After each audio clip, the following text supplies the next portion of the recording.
What does it take to cultivate love in our students? As teachers, we don't just want to transfer important information to our students, we want to change their lives. We want them to love God with their heart, soul, mind, and strength.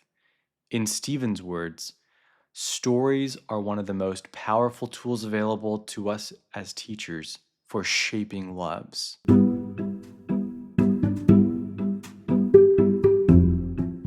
Welcome to the Doc School Leader Podcast. I'm your host, Kyler Martin.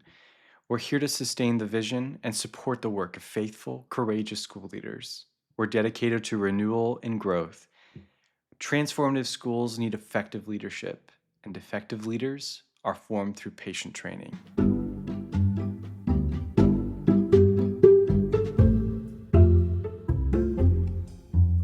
We'll be trying something new on this show. A few weeks from now, we'll be sitting down with Gerald Miller, the administrator at Faith Builders Christian School, and asking him to respond to your top questions. We try to program talks that speak to your needs as school leaders, but we're sure you have questions that we're missing. At the top of the show notes, you'll find a link for submitting those questions. We look forward to hearing from you and responding with a special live episode. Now, on to today's episode. If you want to shape your students' loves, carefully choose your stories. This is Stephen's basic premise. Stephen Brubaker is the administrator at Faith Builders Educational Programs, which includes the Training Institute and the Christian School, and he began his work in education as a principal and teacher in a grade school. He implies that there's no avoiding the reality that you will shape the loves of your students by the story of your life, the stories that leak out of you or that you reference or approve. As you evaluate the loves of your students, ask yourself how you've contributed to those loves, good and bad, by the stories that you've given to them. You are in a position to bend the desires of your students. Stories wield powerful influence in shaping and nurturing the hearts of students. Stephen addresses numerous practical questions related to infusing your teaching with stories, including how do you use stories across the disciplines? How can you become a collector of stories? Where do you find stories? How do you use the stories that you've collected? Included in this advice are systems for recording, organizing, retrieving stories, and tips for collecting stories through book sales, your personal experience, your reading, and our history. And on that note, he raises the question of the value of stories in the Anabaptist tradition. It would be worth your time to ask yourself and those around you, how alive is Anabaptist storytelling in our community? How can we revive or nurture it? See the notes for links and a list of books mentioned in the talk. Here's Stephen. As a good storyteller, he doesn't just talk about storytelling, he tells stories. A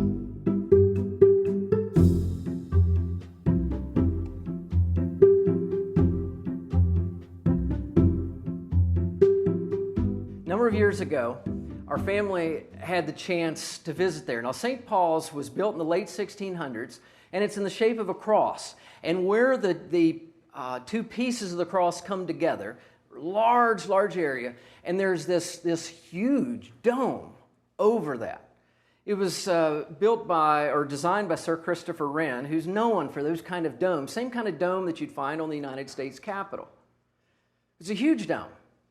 In fact, the top of the dome is over 350 feet high.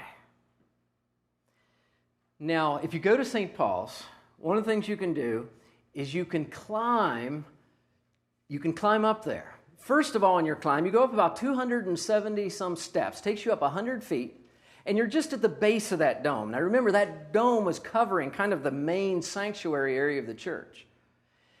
But at the base of that dome, on the inside, there is a large walkway the whole way around it.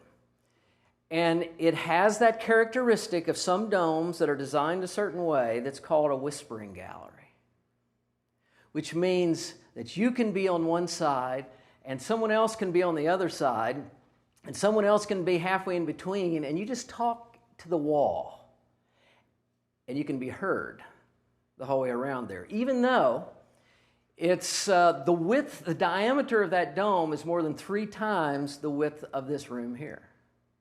And so there's 7 of us in our family. We spread out around there because we weren't completely sure we believed all this.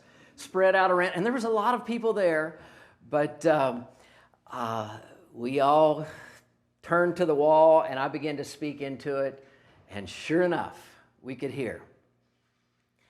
And then, so that's 100 feet up. And at this point, they let you walk between the inner dome and the outer dome. The inner dome is a shell, and then you have the outer dome, which is what you see from the outside. In between that, they have steps and ladders and so on that take you on up to the top of that. And so you can go up another 300 and some steps, and you come to the top of the inner dome, and they have a little window in the floor. Now at this point, you're 300 and some feet up, and you can get down on your hands and knees and look down and see the little people walking around on the floor. And then you can walk up a few more steps, 528 steps in all, to the top, and then they take you to the outside. And you can look out, just some fantastic views of London at that point. That's called the Golden Gallery up there. Now, one of the things you need to know about me is that I don't like heights, but I love to somehow be up high and looking out and seeing things. So that I know those two things kind of work against each other. My children just enjoyed watching the combined terror and joy in their father. I was just kind of glued against the wall. They were out there hanging over the ledge. I was back against the wall, but I wanted to see. How many of you would like to visit St. Paul's? See, did that story cultivate perhaps a bit of desire, maybe even some love in you? See, I could have just given you the raw data about St. Paul's Cathedral and told you how high it was and that there's a whispering gallery there and so on. But it doesn't capture the imagination like embedding that information into a story. So we want to think about that today. There is a book called The Sunflower, written by Simon Wiesenthal, that has 2 parts to it. The first part is Simon's story as he was incarcerated during Nazi Germany. He was in a concentration camp. And it's something of his story that ends with a burning question. And then the second part of the book is his effort to answer that question. So what's his story? Well, as I said, he was in a concentration camp, but one day he was taken out of that concentration camp and taken to a hospital.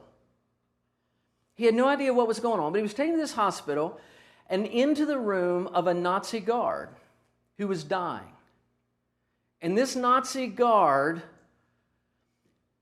knew that what he had done in his life against the Jews was a problem. And he wanted to confess his sin to a Jew. And so he had arranged to have Simon come to his bedside. They did not know each other.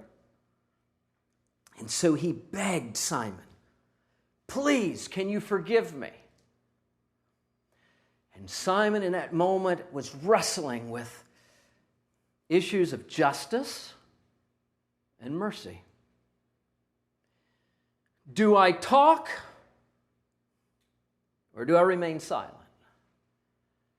And Simon said, I listened to his plea and I stayed silent.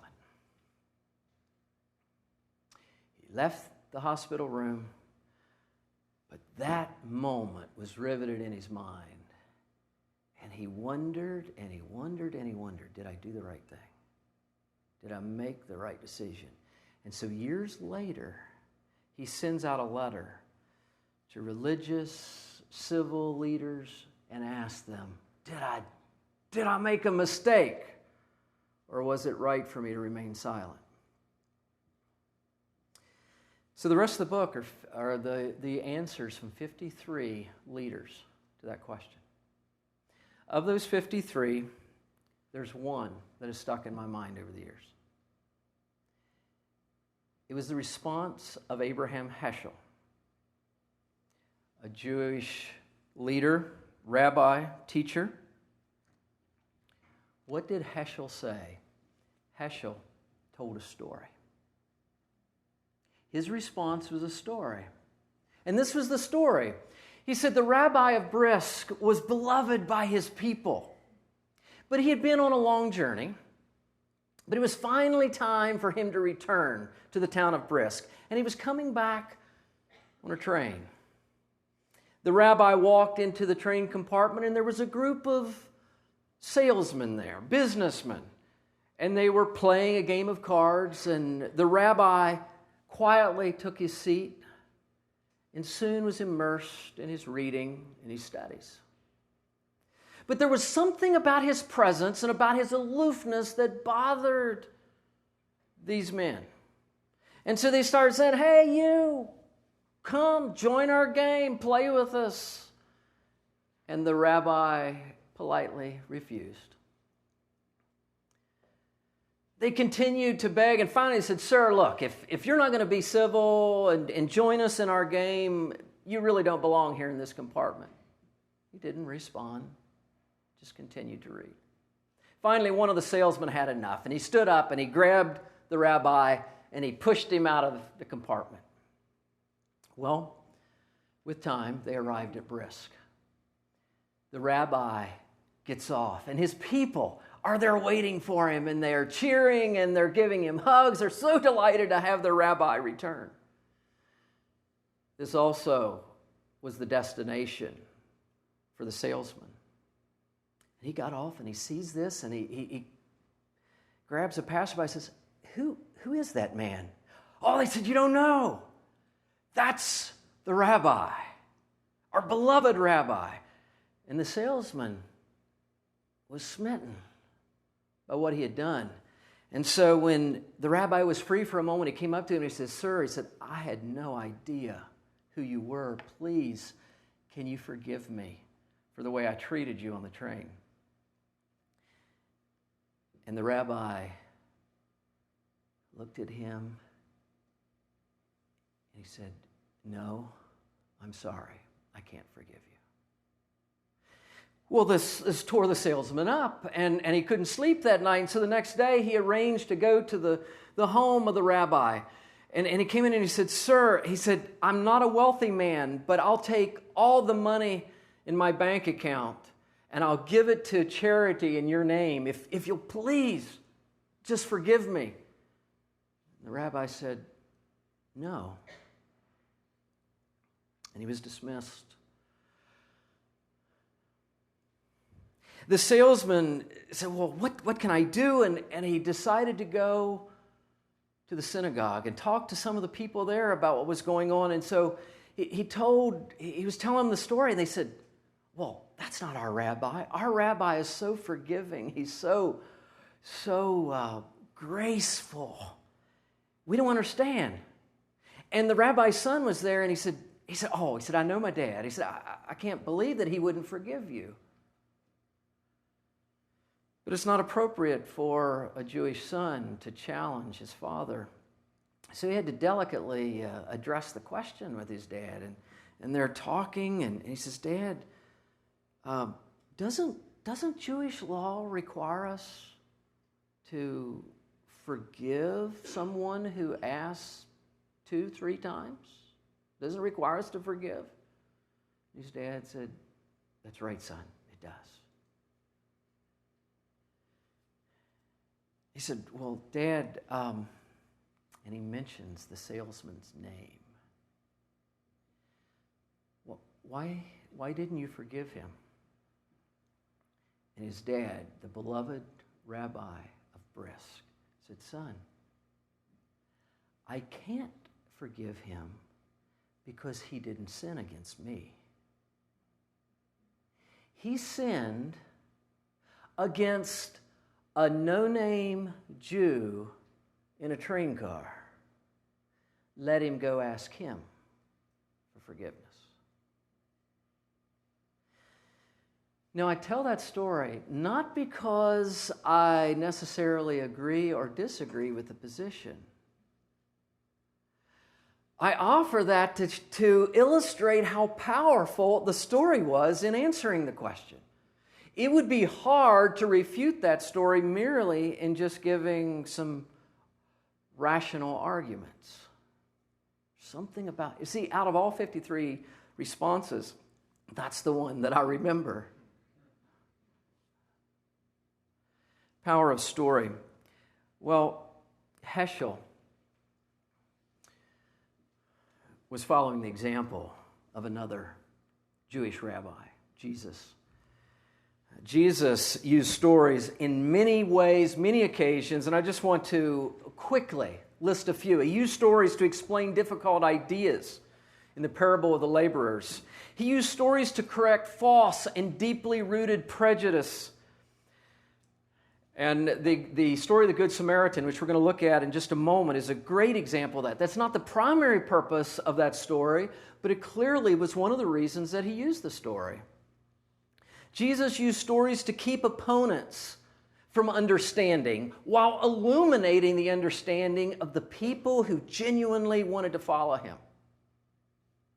Jesus used stories to reinforce a main point. He'd have something he really wanted to get across, and he would use a story just to open that up.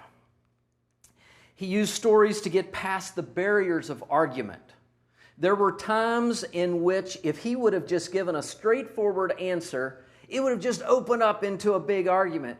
But instead, he gave a story which seemed to cut through that and really answer the situation. Jesus used stories to uncover evil intentions in his audience.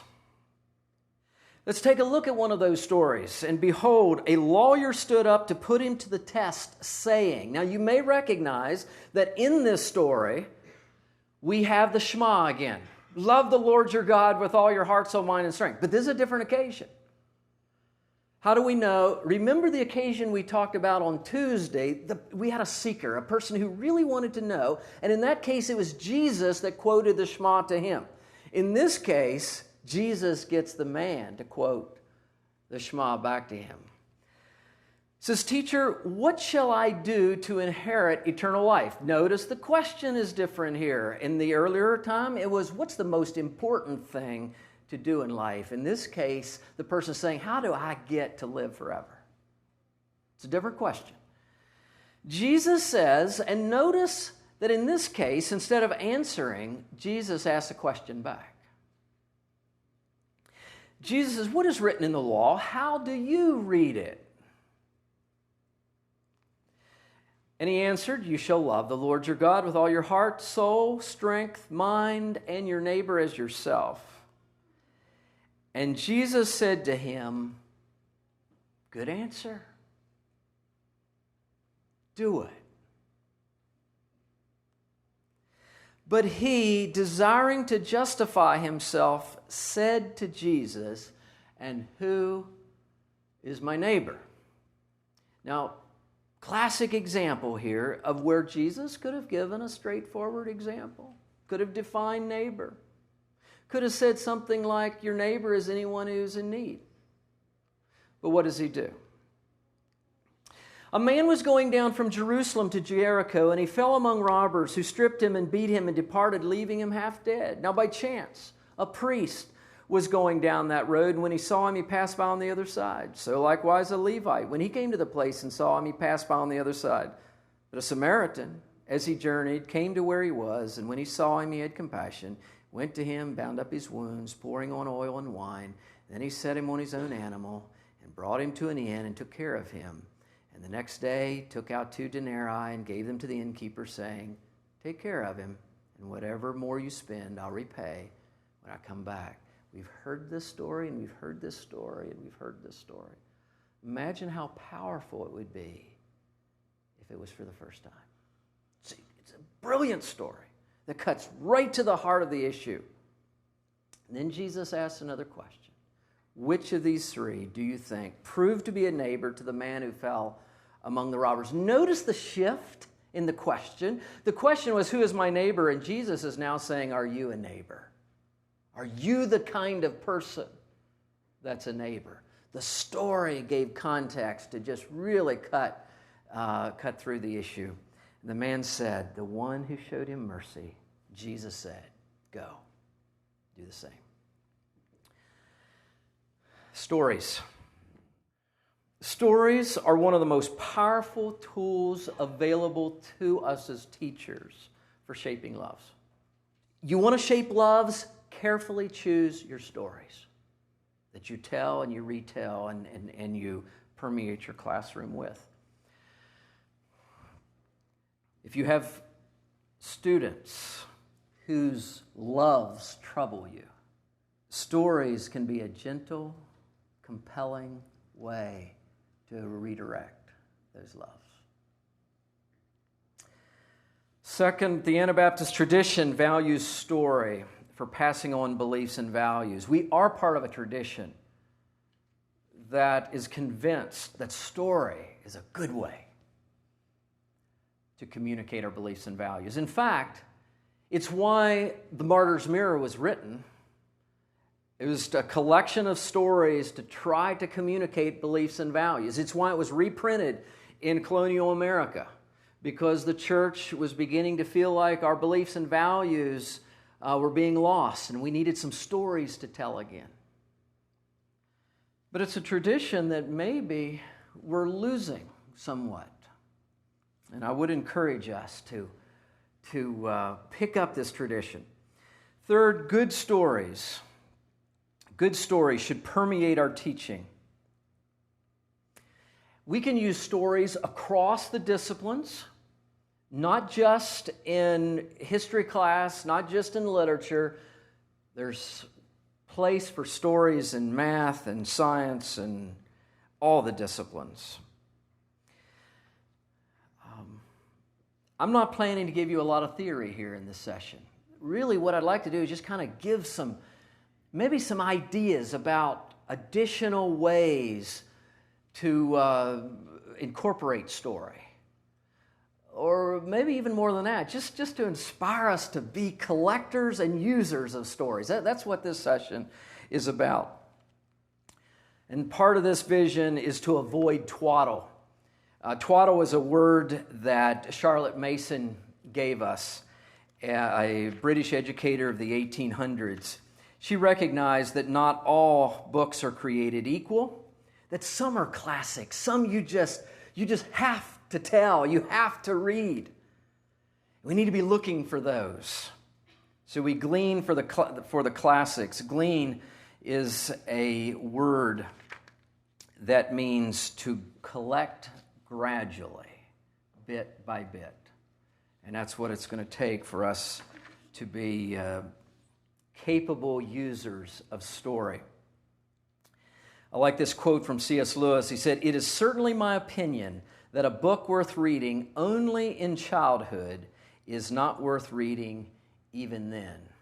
And he points to the fact that good stories are good stories for children as well as adults. Let's look for those. Now, if we are going to be people whose classrooms are permeated by stories, we're going to have to become collectors. So I want to spend some time talking about collecting stories, and then maybe a bit of time on using the stories we collect. So, collecting stories, some general ideas here. It is vital that we have a system for recording, organizing, and retrieving stories. We don't remember that well. And so if we're going to all these stories we run across, and you're probably running across stories here this week, and there's a couple, maybe one or two that you say, I'd like to use that story. But you know, if you don't record it, and you don't have a way to pull it back, you won't use it. Some people have asked me, how is it that you remember so many stories? And part of the reason is, there's two reasons. One is I write stories down. I have long lists of stories. And secondly, I tell them. I find that if I tell a story twice, it's there. And I can pull it back up for other occasions. And so my family, they just have to hear my stories because that's the way I lock it in. This may be electronic.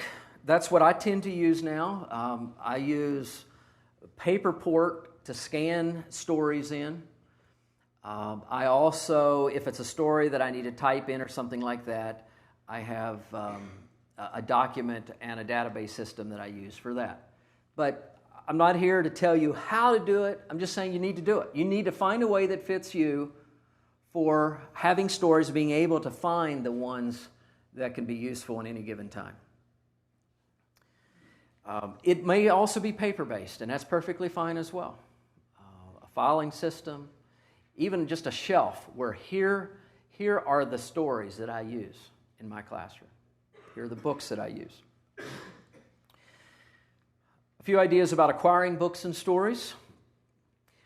Yard sales, thrift stores, a great way to get twaddle. 95% of what you find at yard sales and thrift stores is really not useful. But there's some there. Also, internet sources of stories, and I'm just giving one. I'm pointing this out as a category. I could give you 20, 30 sites, but I'm just giving you one biggie here.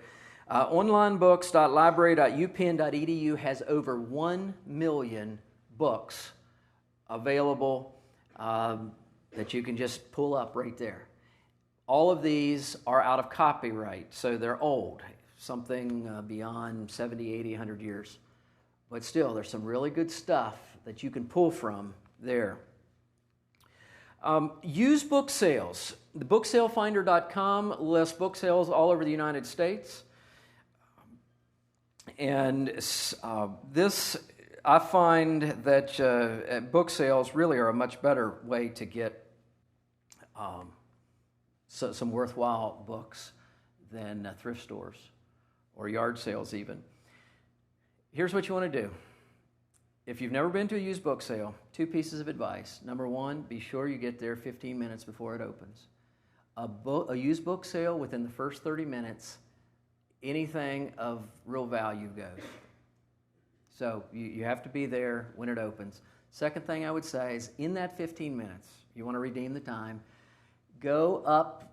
I know you can't butt in line, but what you're going to do is you're going to move to, if you didn't get there first or close to the first, you might have to walk up but introduce yourself to some of the people at the front of the line and ask them, where are the good used book sales in this area? Because those people at the front of the line, they do this, they know what they're doing, and they can tell you where to find the good ones. Those are some ideas on how to build a library on a shoestring. But the biggest piece of advice I have here is to look. Look for stories. Be a collector. If you stop by John Koblentz's office and ask to see some of his fossils, he has fossils all over the place. You know where he found them? I'm amazed. I'll be walking past and he'll say, hey, Steve, come in here. Let me show you something. And he's found this new fossil. So where'd you find that? Oh, it's just out here in the lane. Now, the reason he finds those fossils is because he's looking for them. The teachers who find stories are ones who are constantly looking. They're listening. When people are talking, hey, there's a story I could use. They're reading a book. There's a story I could use. So we look. Now, what are the categories of stories that we can look for? We should look for personal stories. Some of the best stories you can tell are ones from your own experience. Again, write them down. You'll forget your personal stories. When they're triggered, write them down. Hopefully, after a while, you can have this long list of personal stories that you have available to you.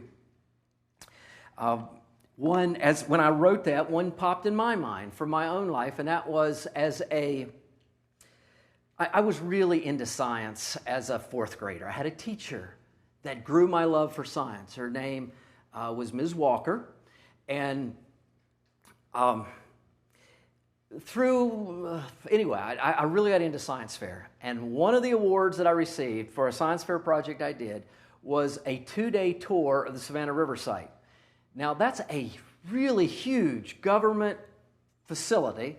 It's about the size of a county in Pennsylvania. The building isn't, but the land that they operate. They have 3 nuclear reactors on site there.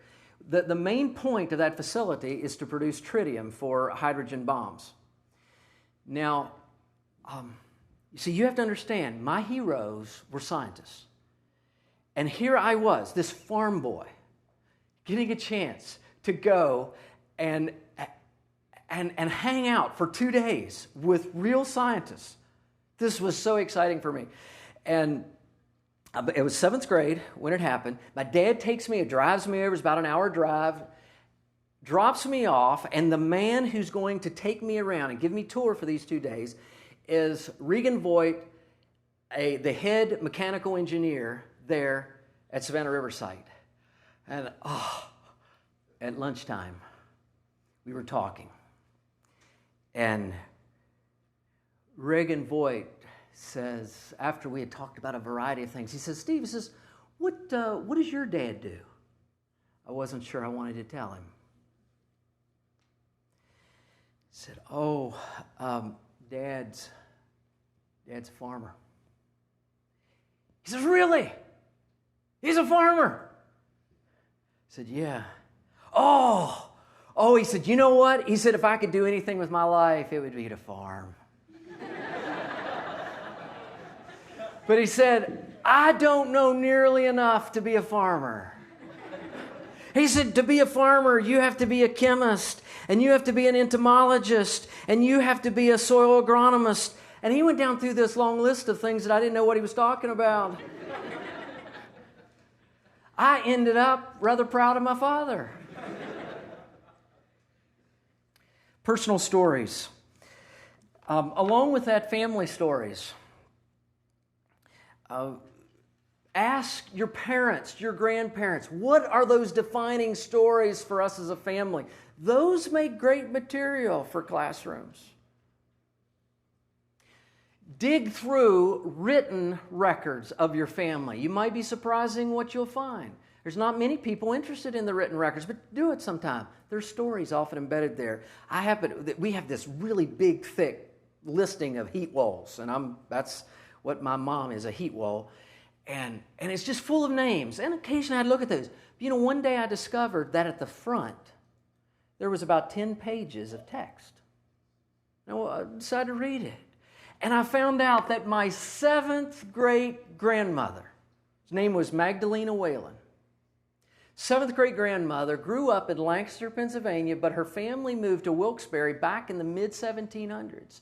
And that was right at the time of the French and Indian War.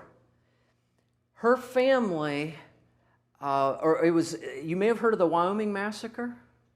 Her family was involved in that. And some of her family was killed. She was able to somehow sneak down to the Susquehanna River, get into a canoe, lay flat because they said they were shooting at her, and actually float down the Susquehanna. Got off close to Harrisburg, walked back across country to Lancaster, where she was taken in by a Grable family. And several years later, David Heatwell, my 7th great-grandfather, discovered her. They were married, and 7 generations later, I showed up. But I love that story. It's a story embedded there in that text. Family stories. News stories. Christianity Today often will publish short stories of what's happening in the Christian world today, and some of those are useful. Anecdotes. Now, what I'm referring to here are those short 1, 2, 3 paragraph stories that you run across in other books that you're reading. You may be reading an inspirational book or something like that, and there's this neat little story in there. And what's easy to do is to read it and then just keep going and say, that was a great story. But if you don't record it, you won't use it. Pull it out, copy it, do something so that you can retrieve it for later use. I remember years ago, probably 20, 30 years ago, reading a book on godly manhood. And there was this story in there about how that in Escorial, Spain, there is there's this large palace, and the kind of the focal point of the palace is, or what's carrying a lot of the weight of the palace is an arch. And the story is that when that arch, or when the building was being commissioned, the king, he did not like the architect's plan to have all the weight, or so much of the weight, on this arch. He said, there's no way it'll hold it. And so he said, we're going to build a tower, a pillar, from right in the center of that arch, from the ground right up to the middle. And that's going to hold it. The architect didn't like this because he was sure that his design was adequate. But, of course, that's the time when the will of the kings wins out. And so the tower, the pillar was built. Years later, after the king died, the architect said, I have a secret. And he sent men up to the top of the tower to check, because he was able to see that that tower was never completed. It was high enough up there, no one could quite tell, but there was a space between the bottom of the arch and the top of the pillar. I've used that story many times to help think about the beauty and the power of submission, because that's precisely what an arch is two upright structures that have fallen together. That's how it's defined, and joined together by a capstone. Story just pulled out of a book. Let's go on. A story collection. Paul Harvey's rest of the story, there's probably 100 stories in here. They're historical stories that all have a twist at the end. Not all of these will be useful to you, but some could be. For example, story number 26 in this one is called A Truth of Grain, and it's the story of the Russian Mennonites, and bringing Turkey red wheat to America. This is how the story ends. What the story boils down to is this: if the Mennonites had not been driven out of Russia, the United States, instead of selling, might now be buying wheat from the Russians. And then Tony Campolo has pulled together a large collection of stories. Let me, again, just give you one. He says that he enjoys some of Kierkegaard's stories, and here's one he enjoys. Kierkegaard describes a town where only ducks live. Every Sunday, the ducks waddle out of their house and waddle down Main Street to their church. They waddle into the sanctuary, and they squat in their proper pews. The duck choir waddles in and takes its place, and the duck minister comes forward and opens the duck Bible. He reads to them, "Ducks, God has given you wings. With wings you can fly. With wings you can mount up and soar like eagles. No walls can confine you. No fences can hold you. You have wings. God has given you wings, and you can fly like birds." All the ducks shouted, "Amen!" And they waddled home. Anabaptist stories. There's a number of stories from our own tradition that we need to be using and so on. And by the way, I should mention, I have not, for this presentation, gone into some places that are readily accessible to us, or at least not heavy on things, say some of the stuff that CAM has put out story-wise, or CLP. Great resources. What I'm trying to do here is maybe give us some other options to add to that. And what I'd like to do here is just talk about a couple briefly. This one, it's not a great book in some ways, but it's just one that captured my imagination as a 7 and 8-year-old. It's called The Tall Man.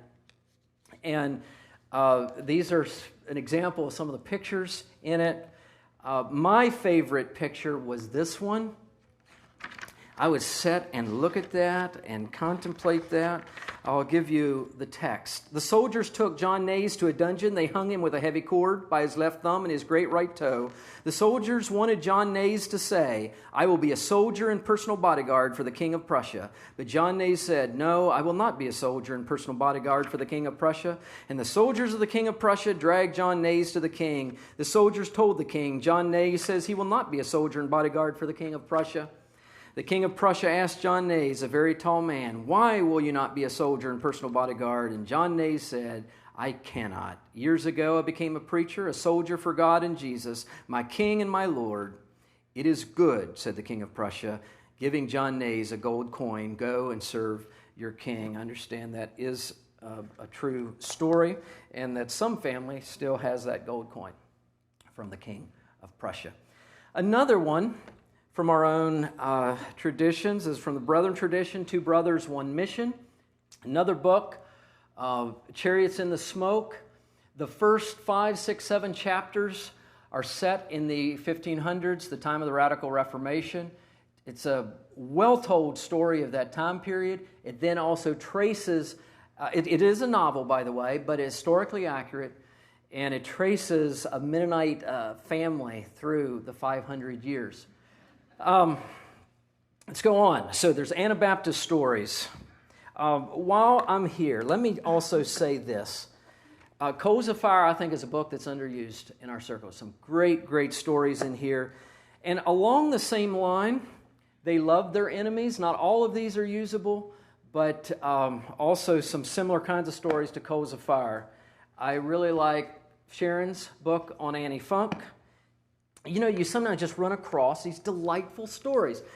Here's one, Small Man of Nanatake. The subtitle says, The True Story of a Japanese Who Risked His Life to Provide Comfort for His Enemies.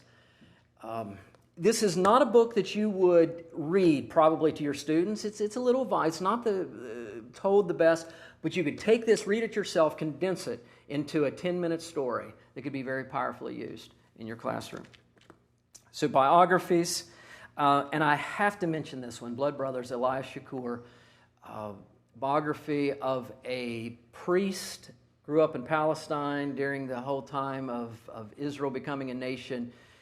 If you like the Brock and Bodie Taney stories about Jerusalem and so on, you have to read this book to get the other side. This man, Elias Shakur, who writes the book, has dedicated his life to bringing peace between the Palestinians and Israelis. It's just a remarkable story. There is episodic history, and by this I mean just snapshots from history that are told.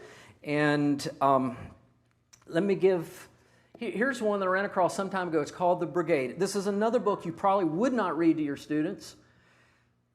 But very briefly, this is what it's about. At the end of World War II, there was a lot of Jews, soldier Jews in Israel that were given the opportunity to go into Germany to help in the mop-up operation, just as a concession to them for all of the atrocities committed against the Jews. And that's what the brigade was. It was this group of Jews going back in. These men, they get back into Germany, and they're so frustrated with only being able just to help clean up stuff. And so what they do during the day is help clean up. At night, they become a tribunal. They go out looking for Nazis. And then they would take them out in the woods and have their own kangaroo court and kill them.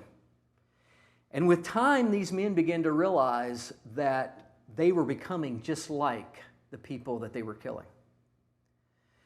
And there's a remarkable turnaround in a church one day. They're planning to go into a church and take the priest out because they found out that he was a Nazi. But instead, they go into the church and they're having a service, and they decide just to sit and wait. And one of the girls, well, you'll have to read the story, but their lives radically shift as to what they do with that energy to correct the injustices of their past. Again, it's a story that needs to be told. Literature. In literature, there's just a wide variety. One of the things that literature can help us in our classrooms is to address prejudice.